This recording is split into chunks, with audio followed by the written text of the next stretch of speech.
దేవుని బట్టి बोलता है मैं కడుపు నిండాలంటే పిజ్జాలు బర్గర్లే తినాలా ఏంటి? వద్దండి, మార్కెట్ నుండి చిక్కుడుకాయలు తెచ్చుకొని చిక్కుడుకాయలు తింటే చాలా చిక్కుడుకాయలు కాదు, చిక్కుడుకాయలు చిక్కుడుకాయలు తింటే చిక్కుడుకాయలు బాగానే ఉంటాయి, గోరు చిక్కుడుకాయలు బాగుంటాయి, పీచు పదార్థం బాగుంటుంది బీరకాయలు చిక్కుడుకాయలు అన్నిట్లోనూ. కానీ చాలా ఫాస్ట్గా ముడ్డి క్లీన్ చేసుకోవాలనుకున్న వాళ్ళకి పీచు పదార్థం అంటే మనకు మోషన్ రాదు కదండి, పెద్ద వయసు ఉంటుంది కదా, అలాంటి వాళ్ళకి మోషన్ ఫ్రీగా రాదు కదా. అలాంటి వాళ్ళు అంటే వారానికి 2 సార్లు అన్నా కానీ సరే ఇలాంటి బీరకాయ కానీ చిక్కుడుకాయ కానీ గోరుచిక్కుడు కానీ తిన్నారనుకోండి చాలా హెల్దీ, అంటే చాలా హెల్దీ.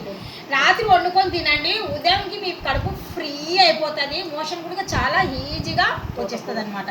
అంటే ఇంకా మనం ఏది పడితే అది తింటూ ఉంటాం అప్పుడప్పుడు, అలా కాకుండా ఇలాంటివి తింటే పీచు పదార్థాలు చాలా హెల్దీ. డాక్టర్స్ కూడా ఇదే చెప్తుంటారు, పీచు పదార్థాలు తినొచ్చు, మోషన్ అనేది ఫ్రీగా వచ్చేస్తుందండి, చాలా మంచిది, హెల్దీ కూడా. పిల్లలు కూడా మనం అప్పుడప్పుడు ఇలా వండి పెడుతూ ఉంటే ఇంకా వాళ్ళకు కూడా అలవాటు అవుతుంది అనమాట.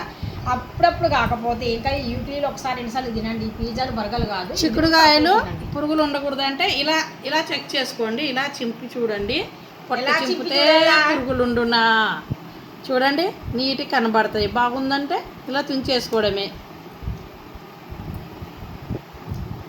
ఇలా చింపండి, ఇలా తీసేస్తే వచ్చేస్తుంది. ఎర్రగా ఉన్నాయి కానీ ఇది పుచ్చు కాదు.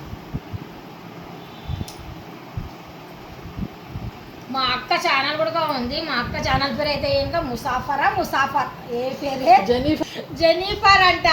మా అక్క ఛానల్ జెనిఫర్ చాలా బాగా కుకింగ్ చేస్తుందండి, తను నిజంగా చాలా బాగా కుకింగ్ చేస్తుంది. వెళ్ళండి చూడండి, సపోర్ట్ చేయండి మా అక్క కూడా please. Thank you so much. అల్లా హాఫీజ్. అస్సలాము అలైకుం వరహమతుల్లాహి వబరకాతుహు.